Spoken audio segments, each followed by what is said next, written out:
Supreme court से शुरू करेंगे। अनलाइक द अमेरिकन कॉन्स्टिट्यूशन के अंदर क्या होता है, डबल सिस्टम ऑफ कोर्ट्स होता है और इंटीग्रेटेड नहीं होता है।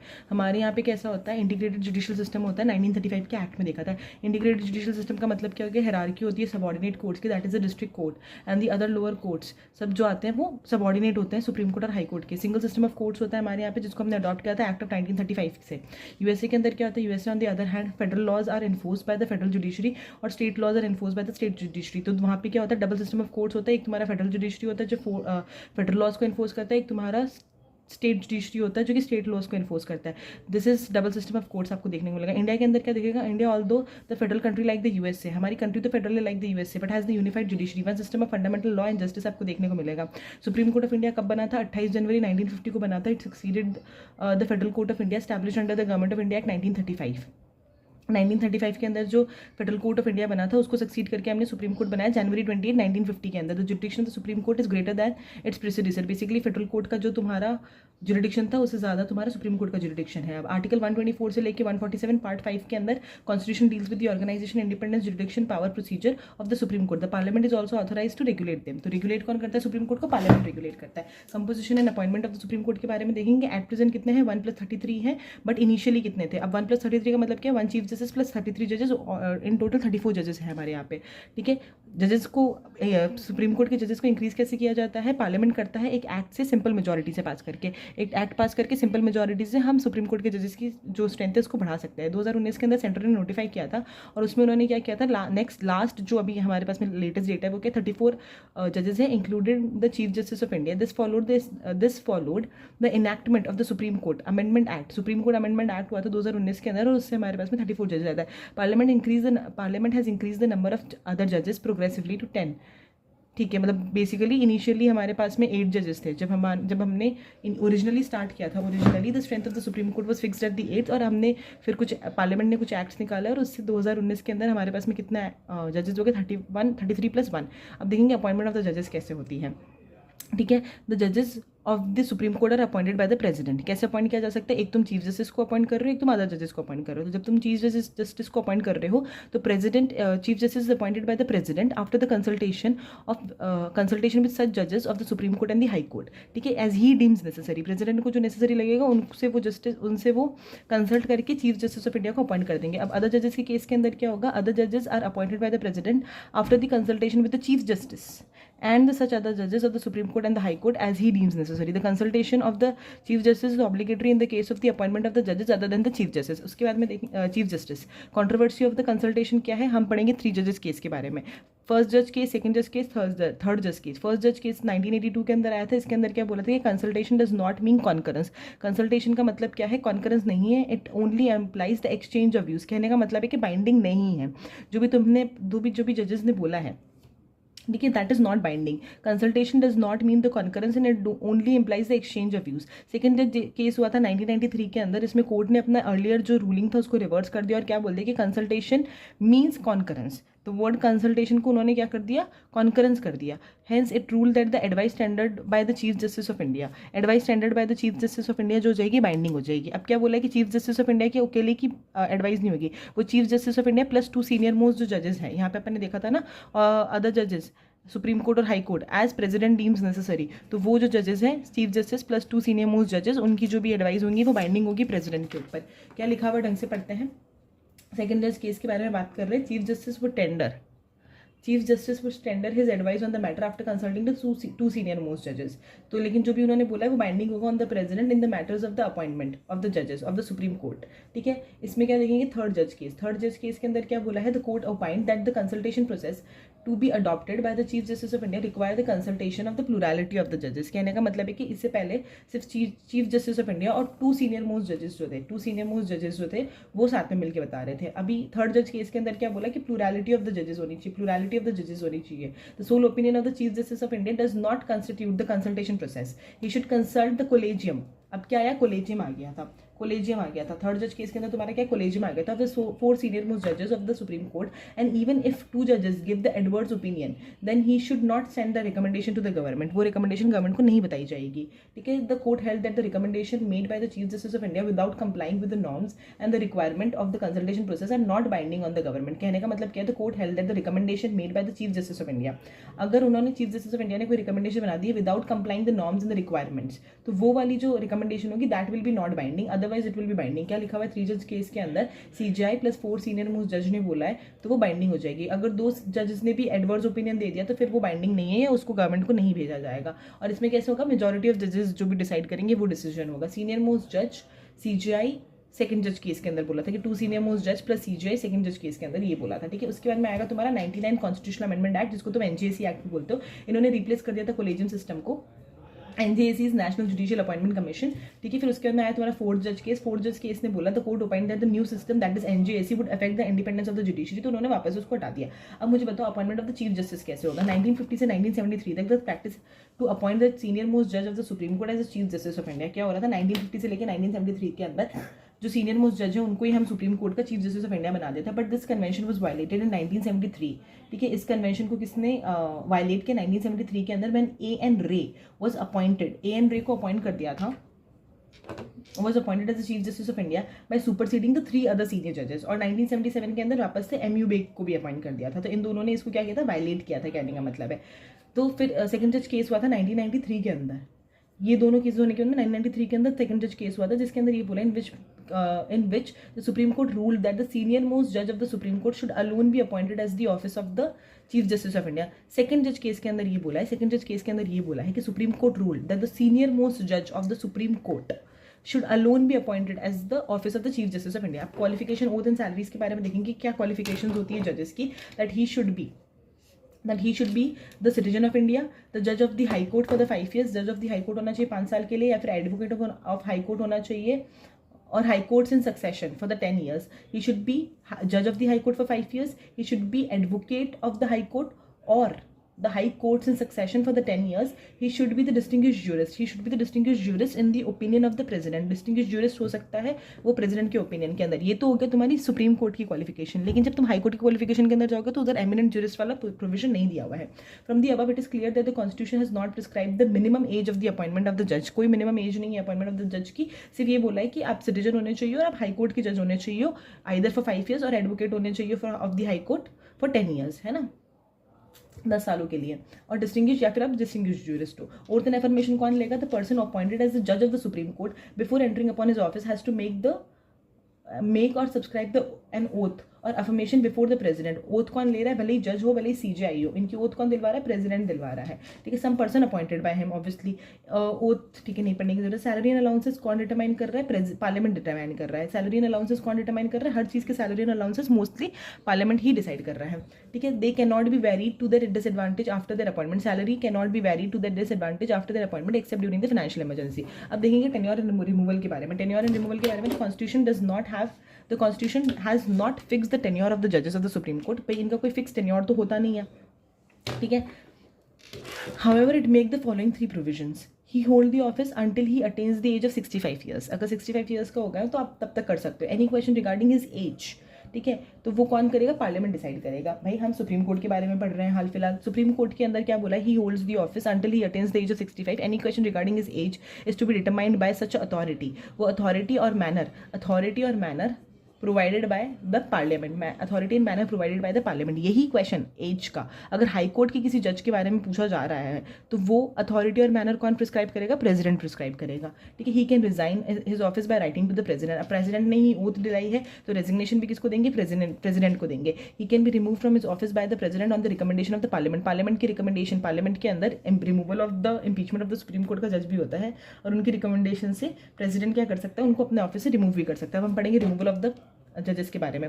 द जजेस of the supreme court can be removed from his office by the order of the president. A judge of the Supreme Court can be removed from his office by the order of the President. The President can issue the removal order only after the address by the Parliament has been presented to him in the same session for such a removal. Same session के अंदर उनको बोला है और उसी session के अंदर वो उनको रिमूव करना है तो वो कर सकते हैं। The address must be supported by the special majority of the east house of parliament, that is the majority of the total membership of the house and the majority not less than 2/3 members of that house present and voting. The ground of the removal are two, proved misbehavior and incapacity। Basically ground of removal दे रखा है जजेस के लिए, ground of removal दे रखा है जजेस के लिए, प्रूव्ड मिसबिहेवियर और इनकैपेसिटी।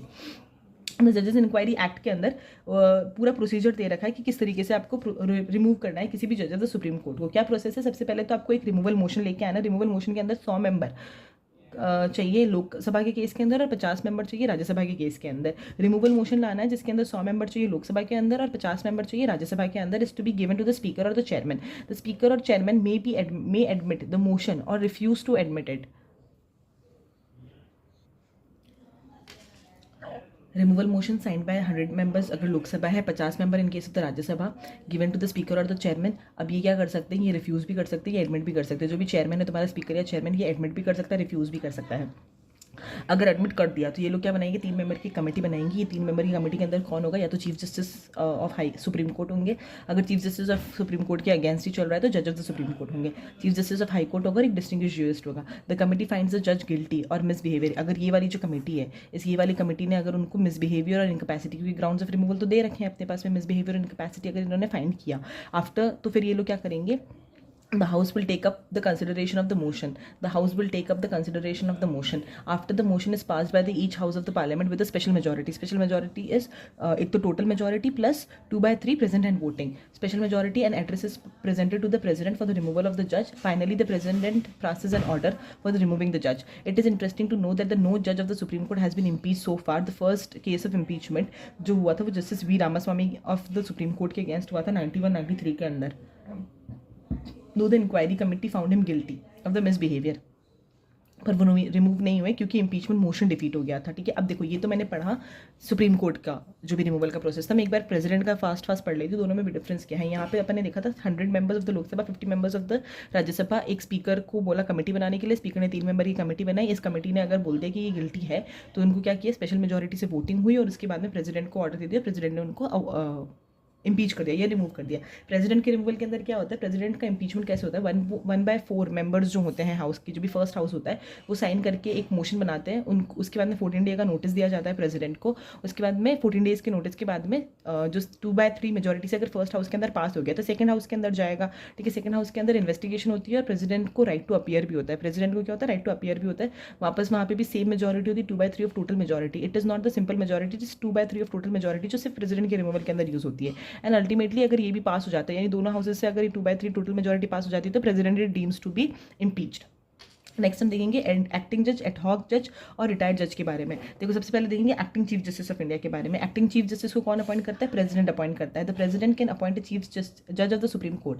कोई भी जज ऑफ द सुप्रीम कोर्ट है एज द एक्टिंग जज, acting chief justice of India. कब कर सकता है? जब वो ऑफिस वेकेंट है, जब वो एब्सेंट है, टेम्परेरी एब्सेंट है या अनेबल टू परफॉर्म है। वैकेंसी, एब्सेंटी और अनेबल टू परफॉर्म है, उस दौरान हम क्या बना देंगे? एक्टिंग चीफ जस्टिस बना देंगे। कौन अपॉइंट कर रहा है? प्रेसिडेंट अपॉइंट कर रहा है। कौन अपॉइंट कर रहा है? प्रेसिडेंट अपॉइंट कर रहा है। नेक्स्ट अपन देखेंगे एडहॉक जज के बारे में। एडहॉक जज कौन अपॉइंट कर रहा है? When there is a lack of quorum. Ad hoc कब हो रहा है? लैक ऑफ कोरम के दौरान हो रहा है ऑफ द परमानेंट जज, तो chief justice of India appoint करेंगे। एडहॉक को कौन अपॉइंट कर रहा है? Chief justice of India appoint कर रहे हैं। ठीक है, chief justice of India can appoint a जज of the high court. High court के जज को आप क्या बना सकते हो? एडहॉक जज बना सकते हो, एडहॉक जज बना सकते हो। The supreme court for the temporary period के लिए होता है and he can do so only after the consultation. Chief justice of India किससे कंसल्ट करेगा?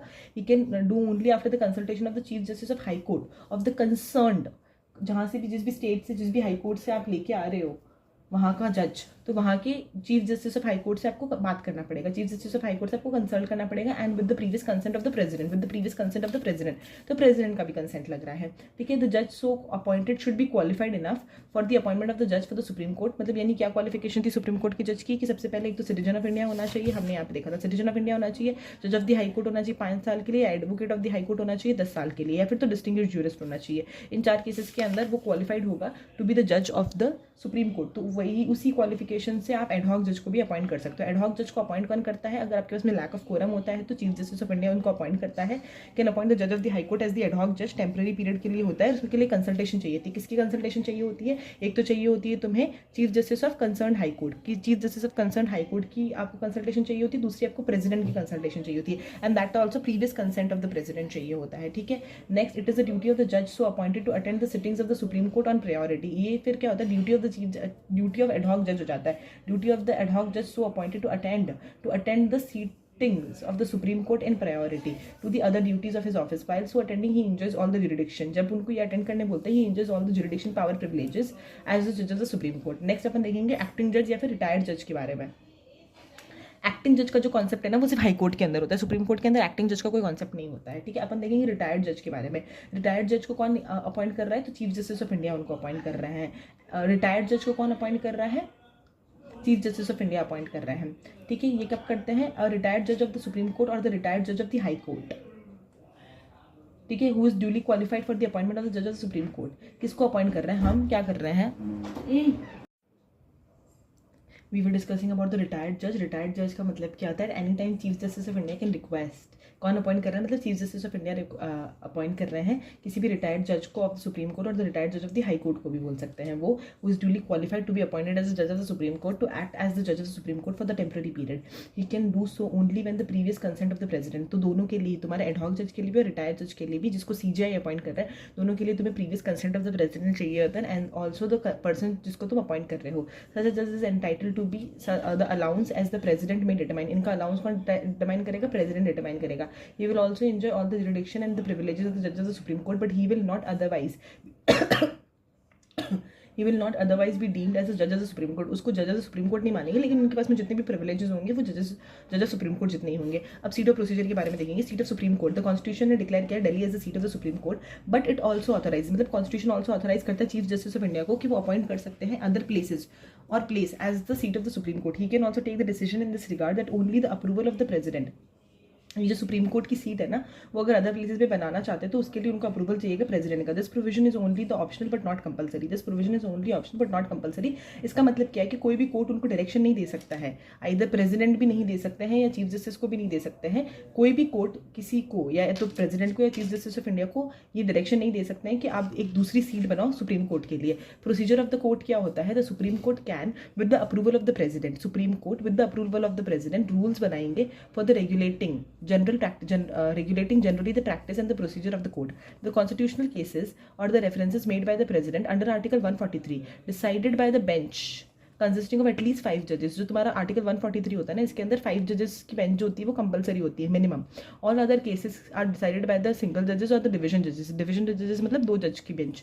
The judgment are delivered by the open court. The judgments are delivered by the open court. All the judgments are by the majority vote, but if differing then the जजेस can give also dissenting judgments और the opinions. कहने का मतलब क्या हो गया? All the judgments are by the majority vote, but if differing, then the judges can give dissenting judgments or the opinions also. अब देखेंगे independence of the supreme court के बारे में। Supreme court has been assigned a very significant role in the Indian democracy, Indian democratic political system. It is a federal court. हमारा जो court होता है वो फेडरल कोर्ट होता है। Supreme court is a federal court, highest court of appeal है। ये highest court of appeal है, guarantor of the fundamental rights of the citizens है, and the guardian of the Constitution and the guardian of the Constitution. Therefore its independence becomes very important. अब देखो इसके independence के लिए क्या तो provisions है जो कॉन्स्टिट्यूशन के अंदर लिखे हुए हैं। दीज आर द प्रोविजन जो कि कॉन्स्टिट्यूशन के अंदर लिखे हुए। Constitution has made the following provision to safeguard and ensure the independence and the impartial functioning of the supreme court. Mode of appointment, mode of appointment क्या है? The जजेस of the supreme court are appointed by the president, which means cabinet. कौन appoint कर रहा है? President, sorry जजेस को कौन अपॉइंट कर रहा है? प्रेसिडेंट अपॉइंट कर रहा है। इट मीन्स कैबिनेट, क्योंकि वो aid and advice of cabinet पे काम कर रहे हैं, and consultation with the members of the judiciary itself, that is the जजेस of the supreme court and the high Court, collegium जिसको बोलते हैं। This provision curtails the absolute discretion of the executive. तो उनका जो मोड ऑफ अपॉइंटमेंट होता है वो इम्पार्शियल हो जाता है। इसके अंदर क्या होता है? एग्जीक्यूटिव अकेले नहीं कर रहे हैं, डिस्क्रिशन में एग्जीक्यूटिव नहीं चलता है, क्योंकि कोलेजियम्स के साथ में मिलकर वो कर रहे होते हैं। As well as ensures that the judicial appointments are not based on any political और the practical consideration.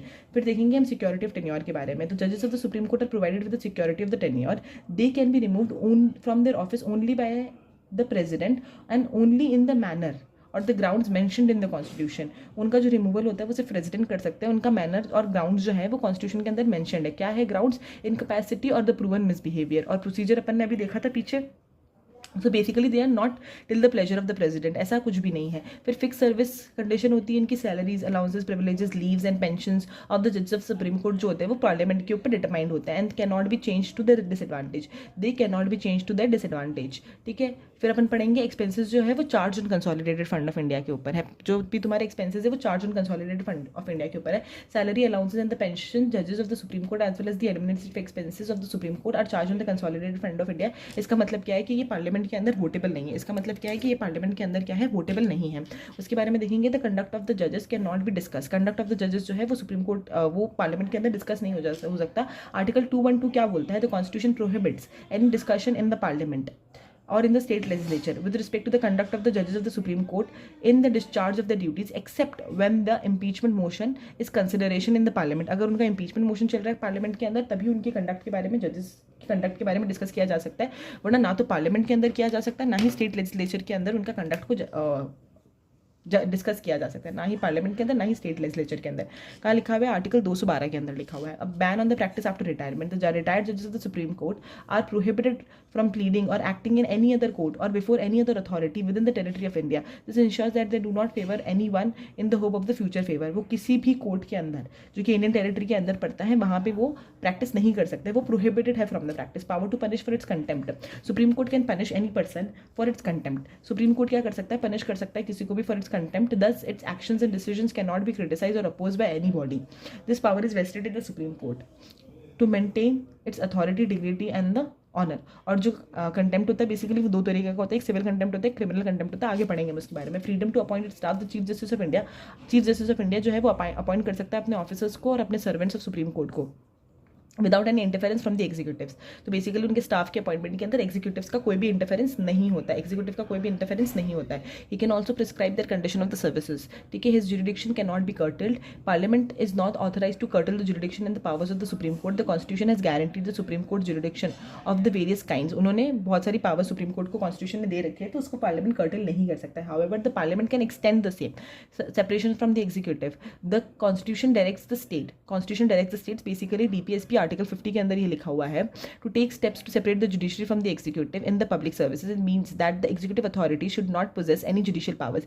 Executive authorities के पास में कोई भी जुडिशियल पावर्स नहीं होनी चाहिए। कंसिक्वेंटली, पर ये एक डीपीएसपी है, ठीक है। Consequently upon its implementation the role of the executive authorities in the judicial administration came to an end. ठीक है, फिर कॉन्स्टिट्यूशन के अंदर तो आर्टिकल 50 में डीपीएसपी में लिखा हुआ है, बट इन जनरल अगर उसको इफेक्ट में लाने के लिए सीआरपीसी को लेके आए हैं हम। Jurisdiction and the power of the supreme court के बारे में देखेंगे। सुप्रीम कोर्ट क्या है? फेडरल कोर्ट है, like the American court. Final court of appeal है, like the British House of Senate. British का जो हाउस ऑफ लॉर्ड्स है ना, हाउस ऑफ लॉर्ड्स है, वो फाइनल कोर्ट ऑफ अपील है, बेसिकली उनका राज्यसभा जो है वो। ठीक है, he is also the final interpreter and the guardian of the Constitution. Supreme court is the final interpreter and the guardian of the Constitution, guarantor of the fundamental rights. Further it is advisory and the supervisory powers. उनके पास में advisory powers भी, supervisory powers भी है। Alladi Krishnaswami ने क्या बोला था? Supreme Court of India has more powers than any other Supreme Court in the any part of the world. उनके पास में क्या पावर्स हैं? तो original jurisdiction, writ jurisdiction, appellate jurisdiction, advisory jurisdiction and the court of record, ओ वा CJI. Original jurisdiction, writ jurisdiction, appellate jurisdiction, advisory jurisdiction, court of record. और उसके बाद में दो पढ़ते हैं अपन, judicial review and the constitutional interpretation की पावर है। ओरिजिनल जुरिडिक्शन का मतलब क्या होगा? As a federal court the supreme court decides the disputes between the different units of the Indian federation. Different units of the Indian federation के बीच में अगर कोई डिस्प्यूट है तो उसको उसमें क्या होगा? वो सुप्रीम कोर्ट डिसाइड करेगा। ये उनका ओरिजिनल जुरिडिक्शन है। मोर इलैबोरेटली, अगर कोई डिस्प्यूट है सेंटर और किसी स्टेट के बीच में, सेंटर और वन और मोर स्टेट्स के बीच में, between centre and any state on the one side and more states on the another side. ठीक है, बिटवीन टू और मोर स्टेट्स के अंदर, इसके अंदर यूटी कंसिडर नहीं हो रहा है। बेसिकली ओरिजिनल जुरिडिक्शन के अंदर यूटी कंसिडर नहीं हो रहा है, because UT is a part of centre only somehow, मतलब प्रेसिडेंट के अंदर आता है ना वो। ठीक है, in the above federal dispute the supreme court has exclusive original jurisdiction. Supreme court के ऊपर फेडरल डिस्प्यूट्स के अंदर क्या होता है? Original, exclusive. एक्सक्लूसिव भी है, ओरिजिनल जुरिडिक्शन भी है। एक्सक्लूसिव मतलब no other court can decide such dispute. Original मतलब the power to hear such disputes in the first instance and not by the way of appeal. अब first instance से जा सकते हो, you need not to go there by the way of appeal. ठीक है, with regard to the exclusive original jurisdiction of the supreme Court, 2 point should be noted here. क्या है वो 2 point? 1, the dispute must involve the question whether the law और the fact. Question क्या होना चाहिए? Law और फैक्ट का question होना चाहिए, ऑन विच द एक्सिस्टेंस और the extent of the legal right depends. ठीक है, मतलब बेसिकली आपकी लीगल राइट पे अगर कोई क्वेश्चन आया है तो इस तरीके का कोई क्वेश्चन आना चाहिए. The dispute must involve a question on which the existence or the extent of the legal right depends. Thus the question of the political nature are excluded from here. Political nature का जो question होगा that is excluded from here.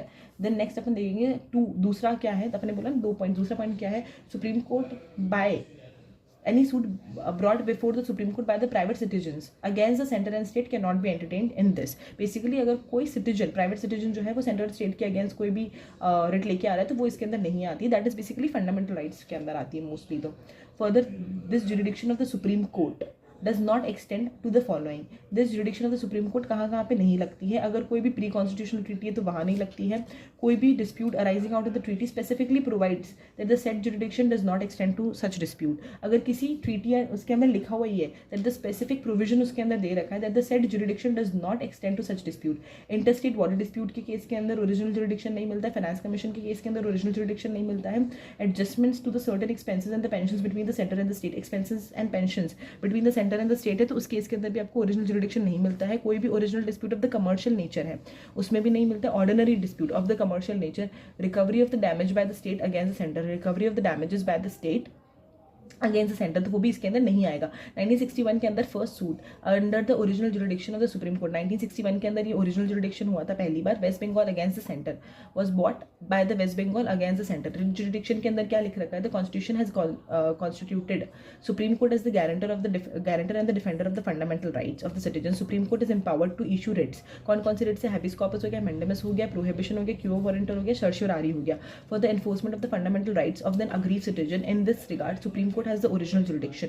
Writ jurisdiction जिसके अंदर 5 writs पड़ती है, habeas corpus, mandamus, prohibition, quo warranto and the certiorari for the enforcement of the fundamental rights. Fundamental rights के लिए होता है ऑफ द अग्रीव्ड सिटीजन. इनको इसके लिए सुप्रीम कोर्ट के पास में क्या है, ओरिजिनल जुरिडिक्शन है. ओरिजिनल जुरिडिक्शन का क्या मतलब है कि यहाँ पे इनको bye the way of appeal जाने की जरूरत नहीं है, डायरेक्टली भी यहाँ पे जा सकता है, फर्स्ट इंस्टेंस में भी यहाँ पे जा सकता है. ये जो 4-5 रिट्स है ये कौन से आर्टिकल में लिखी हुई है, आर्टिकल 32 के अंदर लिखी हुई है. However, the jurisdiction of the Supreme Court is not exclusive. Exclusive नहीं है. High Court are also empowered to issue writs for the enforcement of the fundamental rights. It means when the fundamental rights of the citizen are violated, the aggrieved party has the option of moving either the High Court or the Supreme Court directly. Therefore, the original jurisdiction of the Supreme Court with regard to the federal dispute is different from its original jurisdiction. क्या कह रहे हैं, original jurisdiction of the Supreme Court with regard to its federal dispute. Federal dispute मतलब original jurisdiction.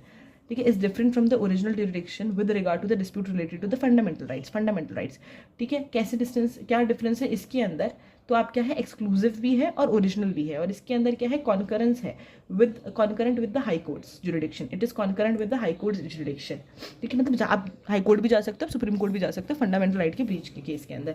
More over the parties involve in the first cases यानी federal dispute के अंदर are the units of the federation, centre and the state, where the disputes in the second case are the citizen and the government.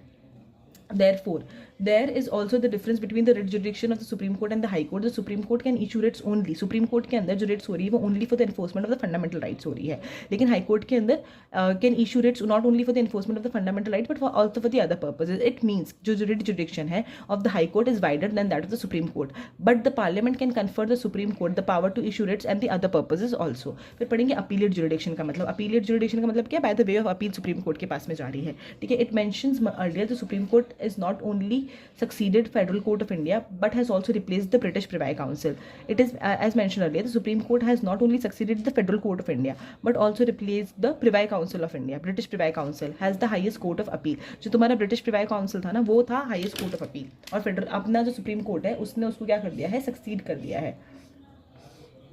The Supreme Court is the primarily a court of appeal and hears appeals against the judgments of the lower courts. It enjoys a wide appellate jurisdiction. किस किस तरीके का हो सकता है, constitutional matter के अंदर appeal हो सकता है, सिविल मैटर के अंदर हो सकता है, क्रिमिनल मैटर के अंदर होता है, सिविल लीव हो सकती है.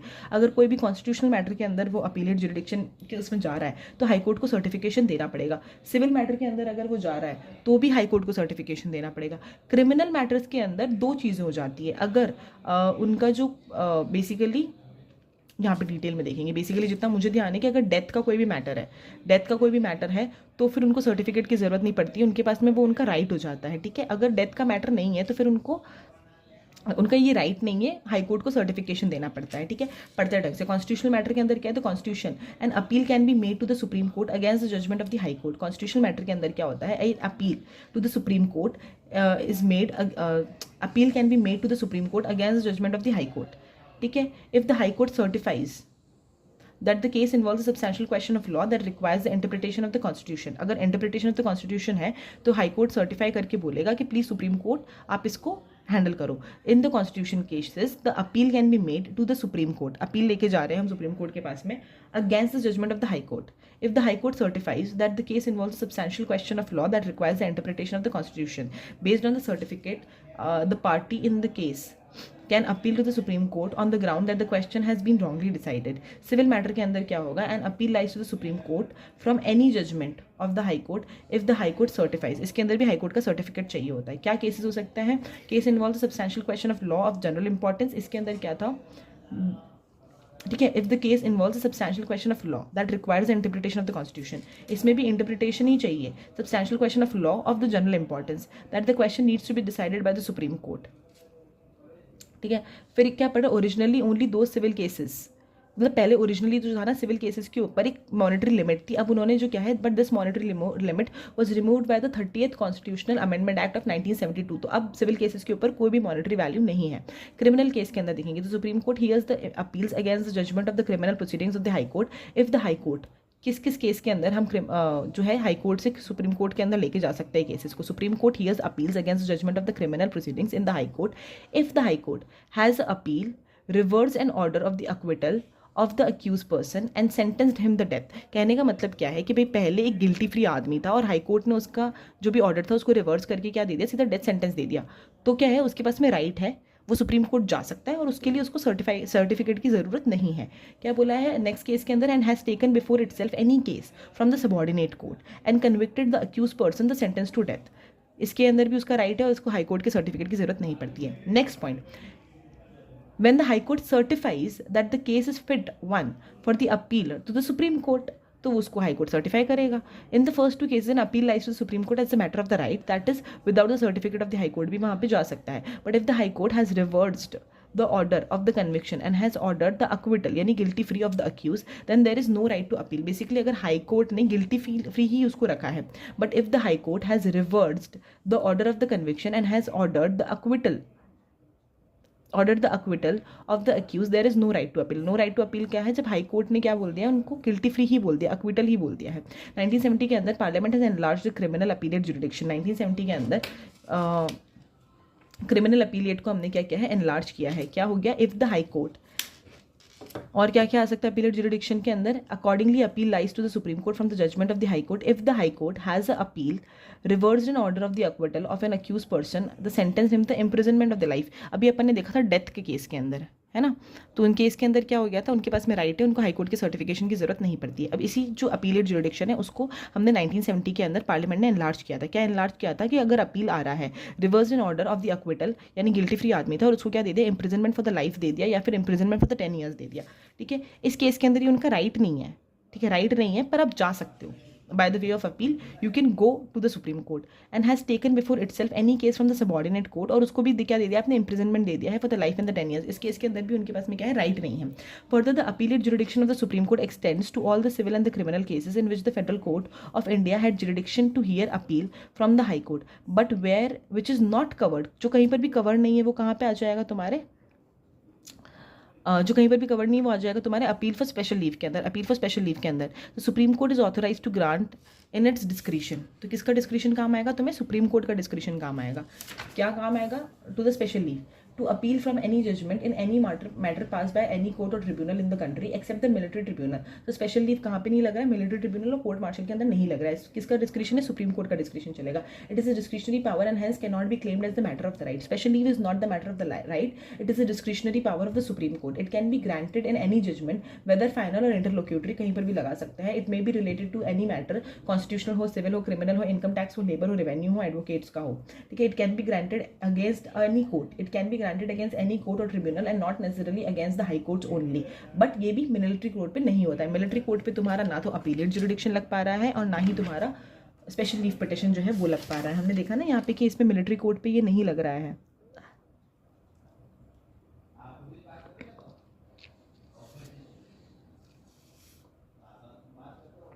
क्या पता कहाँ लिखा हुआ था, कहीं तो लिखा हुआ था।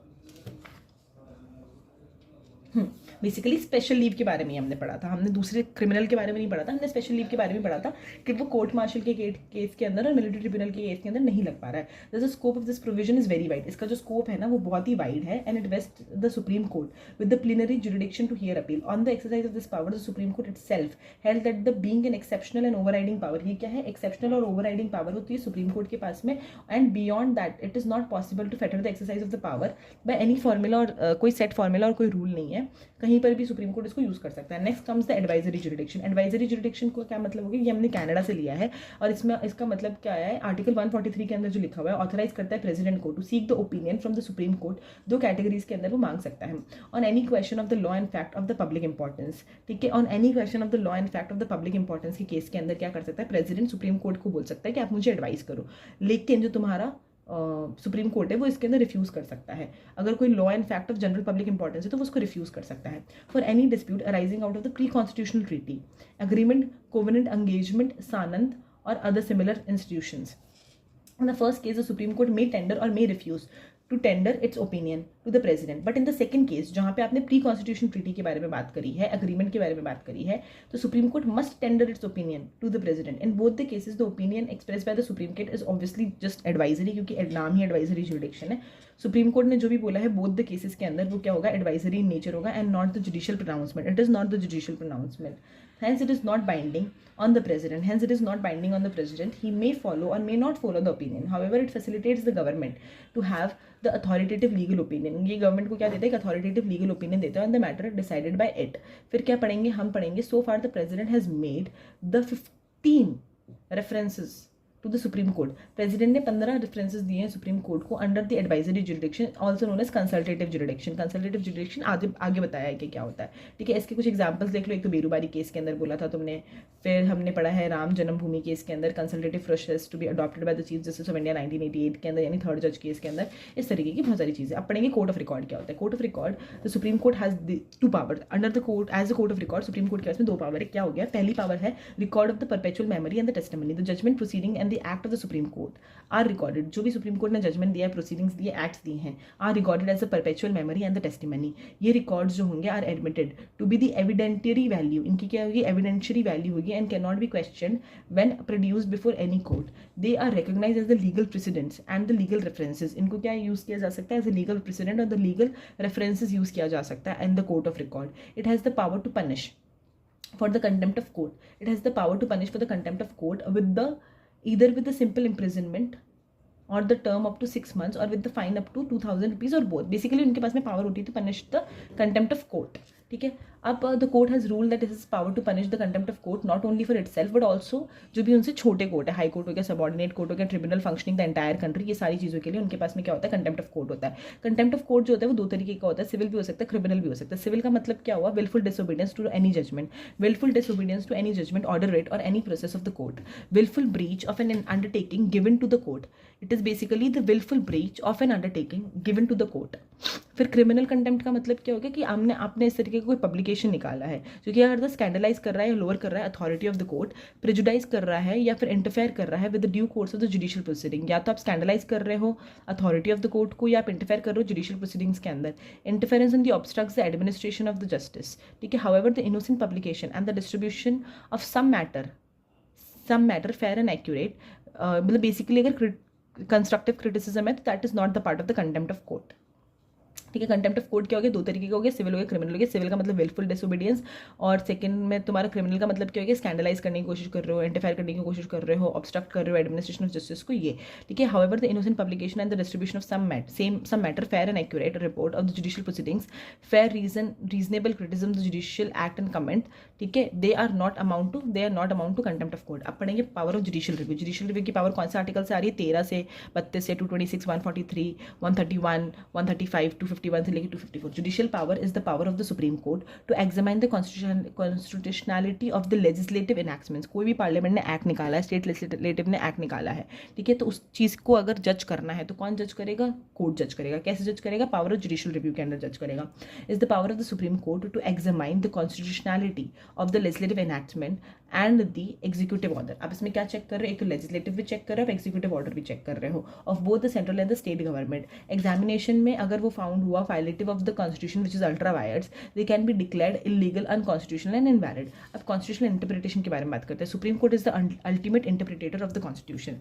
होता क्या है, सुप्रीम कोर्ट अप्लाई करता है various doctrines for the interpretation of the constitution. The important doctrine are the doctrine of severability, doctrine of waiver, eclipse, territorial nexus, pith and substance, colorable legislation, implied power, incidental and the ancillary power, precedent, occupied field, prospective overruling, harmonious construction, liberal interpretations।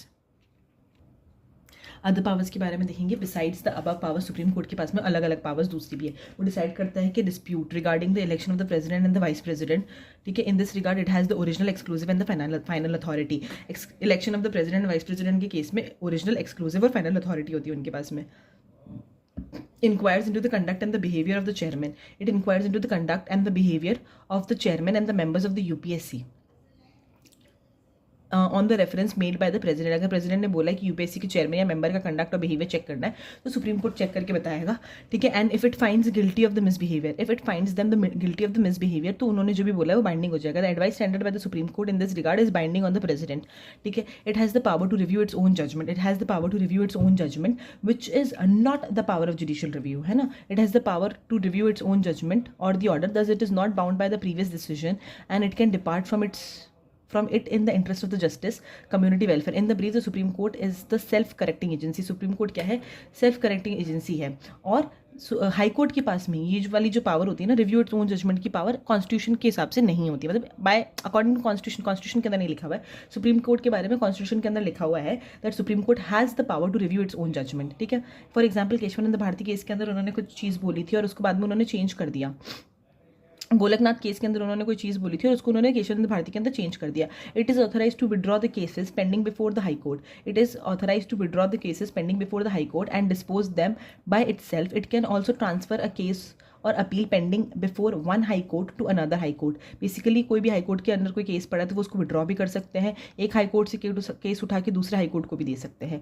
It's law is binding on all the courts, its law is binding on all the courts, its decree or order is enforceable throughout the territory. मतलब जो भी उन्होंने बोला है बाकी courts को वो मानना ही पड़ेगा, उनके ऊपर बाइंडिंग होता है। Civil judicial in the country, ठीक है, क्या बोल रहा है, ऑल दी अथॉरिटीज, भले ही सिविल हो भले ही जुडिशियल हो in the country, should act in the aid of the supreme court. It has the power of judicial superintendence and the control of all the courts and the tribunals functioning in the entire country. Supreme court का जो jurisdiction and power है with respect to the matters in the union list, supreme court का जो power और jurisdiction है वो कहाँ पे है, यूनियन लिस्ट के ऊपर है। Can be enlarge by the Parliament obviously, but अभी right now it is confined to the union list के अंदर जो भी subjects होते हैं वो। Further, its jurisdiction and the power with respect to the other matters can be enlarged by the special agreement of the center and the state. Other matters के अंदर can be enlarged by the special agreement, या तो parliament कर सकता है या by special agreement between the center and the state हो सकता है। अब सुप्रीम कोर्ट के एडवोकेट्स के बारे में देखेंगे। तीन कैटेगरी ऑफ एडवोकेट्स होते हैं सुप्रीम कोर्ट के अंदर। एक होता है तुम्हारे senior advocates, these are the advocates who are designated as the senior advocates by the supreme Court of India or by the high court. The courts are designated as the courts can designate any advocate with his consent. Court क्या कर सकता है, designate कर सकता है किसी भी advocate को with his consent as a senior advocate if in its opinion by virtue of his ability, standing at the bar और द स्पेशल नॉलेज और the experience in the law, the said advocate is deserving of such distinction. ठीक है, senior advocate के पास में लेकिन कुछ limitations होती है। क्या लिमिटेशंस है, he is not entitled to appear without the advocate on record. Advocate on record के बिना वो नहीं जा सकता है in the supreme court or without a junior in any other court और tribunal of the India. He is also not entitled to accept the instructions to draw pleading affidavits, advise on the evidence and do any drafting work. Basically he also is not entitled to accept the instructions to draw pleadings, affidavits, मतलब वो ना तो कोई pleadings draw कर सकता है, affidavits भी नहीं ड्रॉ कर सकता है, एडवाइज ऑन द एविडेंस, ठीक है, on do any drafting work of the analogous kind in any court और ट्रिब्यूनल इन द इंडिया और undertake convincing work of any kind whatsoever, but this prohibition shall not extend to settling any such matter as aforesaid in the consultation with the junior। मतलब basically इनका junior कर लेगा पर ये लोग नहीं करेंगे। एडवोकेट्स ऑन रिकॉर्ड के बारे में देखेंगे। Only these advocates are entitled to file any matter on the document before the supreme Court. Advocates on record are the only advocates entitled to file any matter on the document before the supreme Court. They can also file an appearance or the act for the party in the supreme Court. They can also file an appearance or the act for a party in the supreme court. Other advocates के अंदर कौन आ जाते हैं? They are the advocates whose names are entered in the role of the state bar council. State bar council जो होती है वो maintained under the advocates act of 1961, advocates act of 1961। तो ये जो काउंसिल है ये कैसी है? स्टैट्यूटरी काउंसिल है। They can appear, state bar council is statutory council under the advocates act of 1961। They can appear and argue any matter on the behalf of a party in the Supreme Court, but they are not entitled to file any document. They are not entitled to file any document matter before the court. तो basically जो other advocates होते हैं ये क्या करते हैं? ये argue करते हैं। ये क्या करते हैं? ये आर्ग्यू करते हैं। ये क्या करते हैं? फाइल करते हैं। फाइल जो भी तुम्हारा डॉक्यूमेंट फाइल करना होता है ना कॉन्स्टिट्यूशन के सुप्रीम कोर्ट के अंदर, वो कौन करते हैं? एडवोकेट्स ऑन रिकॉर्ड करते हैं। और सीनियर एडवोकेट क्या करते हैं? ये बेसिकली ये कोर्ट के अंदर कोई भी ऐसा काम नहीं कर सकते, are not entitled to accept the instructions of any court. Reading affidavits, इन सारी चीज़ों से रिलेटेड वो चीज़ें नहीं कर सकते हैं। देन अब हम देखेंगे इंडियन सुप्रीम कोर्ट और अमेरिकन सुप्रीम कोर्ट के बीच में क्या डिफरेंस है। Just give me a minute. Indian supreme court और अमेरिकन सुप्रीम कोर्ट के बीच में क्या डिफरेंस है? इंडियन के पास में original jurisdiction is confined to the federal cases only, और यहाँ पे ओरिजिनल ज्यूरिडिक्शन जो है वो फेडरल केसेस के अंदर भी है, नेवल फोर्सेज, मैरिटाइम एक्टिविटीज और एम्बेसडर्स के अंदर भी है। तो जो इंडियन सुप्रीम कोर्ट का ओरिजिनल ज्यूरिडिक्शन है वो नैरो है, यहाँ पे वाइड है। अपीलेट ज्यूरिडिक्शन जो है वो हमारा वाइड है, हमारे पास में अपीलेट ज्यूरिडिक्शन कॉन्स्टिट्यूशनल, सिविल और क्रिमिनल केसेस का भी है। अमेरिका के अंदर जो अपीलेट ज्यूरिडिक्शन है वो कॉन्स्टिट्यूशनल केसेस तक का ही है, कॉन्स्टिट्यूशनल केसेस का ही है। हमारा क्या है? सिविल और क्रिमिनल भी है, कॉन्स्टिट्यूशनल भी है, सिविल भी है और क्रिमिनल भी है। यहाँ पे स्पेशल लीव पिटिशन के अंदर जो है वो हमारा वाइड है। It has a very wide discretion to grant the special leave appeal in any matter against the judgment of any court और ट्रिब्यूनल एक्सेप्ट मिलिट्री। हम स्पेशल लीव पिटिशन दे सकते हैं मिलिट्री के अलावा किसी के अंदर भी।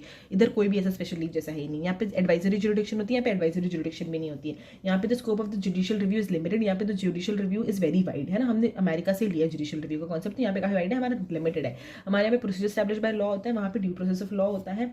It's jurisdiction and powers can be enlarge by the parliament. The jurisdiction of the parliament, the jurisdiction of the powers are limited by the constitution.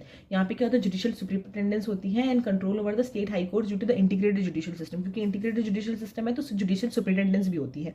यहाँ पे इस तरीके का कोई भी नहीं होता क्योंकि सेपरेट जुडिशियल सिस्टम होता है। अब देखिए आर्टिकल 129 के अंदर सुप्रीम कोर्ट के पास में क्या है? कोर्ट ऑफ रिकॉर्ड है। कोर्ट ऑफ रिकॉर्ड का मतलब हमने देखा था दो चीजें होती है, एक तो परपेचुअल मेमोरी के अंदर चली जा रही चीजें, लीगल प्रेसिडेंट, परपेचुअल मेमोरी। और कंटेम्प्ट ऑफ कोर्ट दो तरीके का होता है, एक सिविल हो गया विलफुल डिसोबीडियंस, और क्रिमिनल हो गया अगर आप कोई भी नेगेटिव पब्लिकेशंस वगैरह दे रहे हो। वो आर्टिकल 129 के अंदर लिखा हुआ है। आर्टिकल 136 के अंदर स्पेशल लीव के बारे में लिखा हुआ है। आर्टिकल 137 के अंदर रिव्यू ऑफ द जजमेंट लिखा हुआ है by the supreme court. It is not written in the high court. ये हाई कोर्ट के बारे में नहीं लिखा है इन कॉन्स्टिट्यूशन, ठीक है।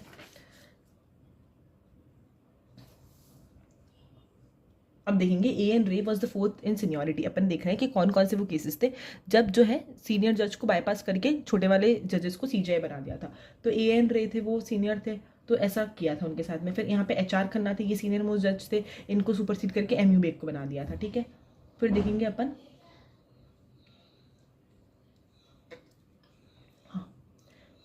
हबीस कॉर्पस केस भी बोलते हैं इसको, जो शिवकांत शुक्ला केस है ना, इसको हबीस कॉर्पस केस भी बोलते हैं। रिजल्ट क्या था इसका? Anyone can be detain during the emergency against the right to life. CrPC के बारे में देख रहे हैं, has affected the separation of judiciary from the executive, article 50।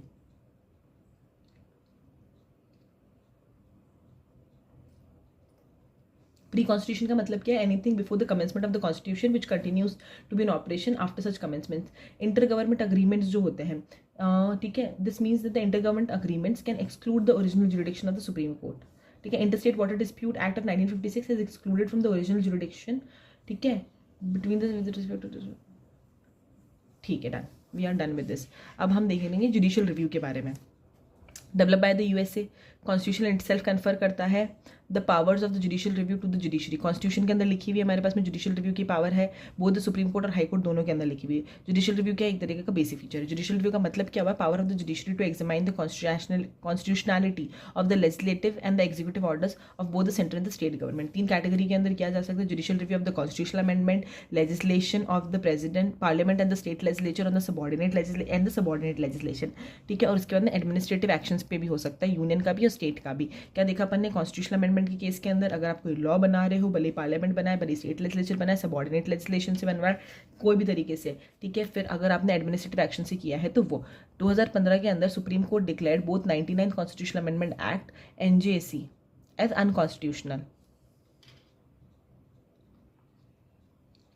Importance of the judicial review क्या है, ये अपहोल्ड करता है principle of the supremacy of the constitution, federal equilibrium को मेंटेन करके रखता है, balance between the centre and the state, ठीक है, to protect the fundamental rights of the citizen के लिए भी judicial review is very important, ठीक है। It is for the judiciary to decide whether any enactment is constitutional और not. ये क्या करता है, जुडिशियल रिव्यू क्या पावर देता है कि it is for the judiciary to decide whether an enactment is constitutional और not. It is controlled constitution, a controlled constitution will then become uncontrolled अगर जुडिशियल रिव्यू की पावर नहीं होगी तो। अब कॉन्स्टिट्यूशनल प्रोविजंस क्या है जुडिशियल रिव्यू से related, though the phrase judicial review, ये फ्रेज कहीं पर भी यूज नहीं हुआ है जुडिशियल रिव्यू का, ठीक है, has nowhere been used in the constitution. The provision of the several articles explicitly confer the power of the judicial review on the supreme court and the high court. Article 13 क्या करता है, declare करता है that all the laws that are inconsistent with or in derogation with the fundamental rights shall be null and void.